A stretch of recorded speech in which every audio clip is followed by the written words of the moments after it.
I've been laying down on this couch, watching TV for what seems like hours. I can hear my dog barking downstairs. I glance up at the wall clock. It's 9 p.m. already, and I still haven't had dinner. My parents are out for the night, so I'm home alone with the maid. My stomach grumbles, and I decide it's time to have dinner. I turn off the TV, and as I slowly get up on my feet, all the lights go out. I flick the light switch several times. Nothing. It must be a power surge. They're pretty common in our area. I'll have to go downstairs to the kitchen and turn the power back on from the power box. In the darkness, I can't find my slippers, so I just decide to do without them. Using the walls to guide me, I reach out my hand, searching for the banisters. As I make my way downstairs, I notice how quiet the house is. I don't hear my maid's radio or even my dog barking. Nothing. All I can hear is the sound of my feet against the stairs. The house is absent of any light or sound. My house suddenly feels unfamiliar, and I feel lost. Unable to see or hear anything, my fingers tighten their grasp around the banister to prevent myself from feeling completely disoriented. The silence is really beginning to get to me. May? May? I call out to my maid, just wanting something to break the silence. No response. The silence is unnerving, and the creepypastas I've been reading have made me paranoid. My head darts from left to right, searching for any signs of a monster or serial killer. I use the wall to guide me, and slowly make my way to the kitchen. My chest tightens as I begin to pick up on the smell of raw meat. The smell gets stronger with every step. Fear swells in my chest with every breath that I take, and my heart begins to pound harder and harder. It's natural for a kitchen to smell like meat.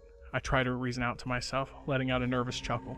I grope around until I find the smooth metal surface of the power box in the kitchen wall.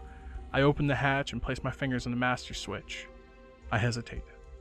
I can feel my heart hammering in my chest. Do I really want to turn the lights back on? Horrific possibilities of what I could see race through my mind. I take a deep breath and flick the switch.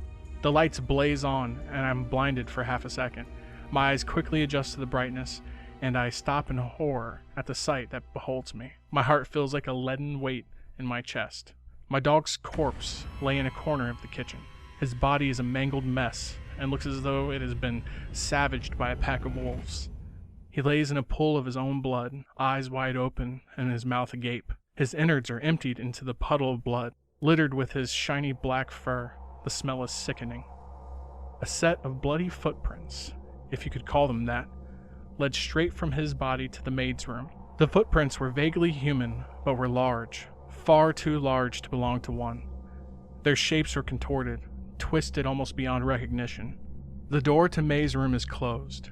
There's a set of bloody claw marks on the door, perfectly complementing the footprints by her door. The scene is all too much, and the little food I had left in me quickly finds its way out of me. My vomit and the blood quickly pull together on the shiny white surface of the kitchen floor. I run out of the kitchen, into the living room and up the stairs. The house is as quiet as when I came down, but I can hear the pounding of my heart to accompany the sound of my footsteps. Tears of fear swell in my eyes, clouding my vision. I run into my room, close the door, and dive under my blanket. My breathing is fast and heavy. Beads of sweat stream down my face. I stare at the door. My mind is so overcome with fear that all I can do is stay put and await my fate.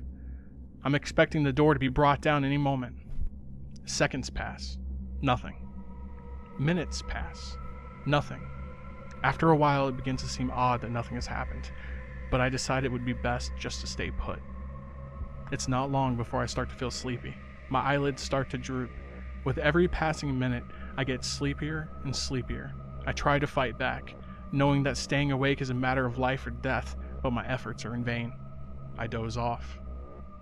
I'm jerked awake by the sound of my parents' car pulling into the garage. It's still dark, so it must still be very early in the morning. My heart suddenly lightens and I leap out of bed. It was all just a bad dream. I run downstairs, hug my parents, and we could all have a good laugh at the ridiculous, frightful nightmare I just had. I flick on the lights and my heart freezes. From the door, there's a set of bloody footprints that circle my bed and disappear under it.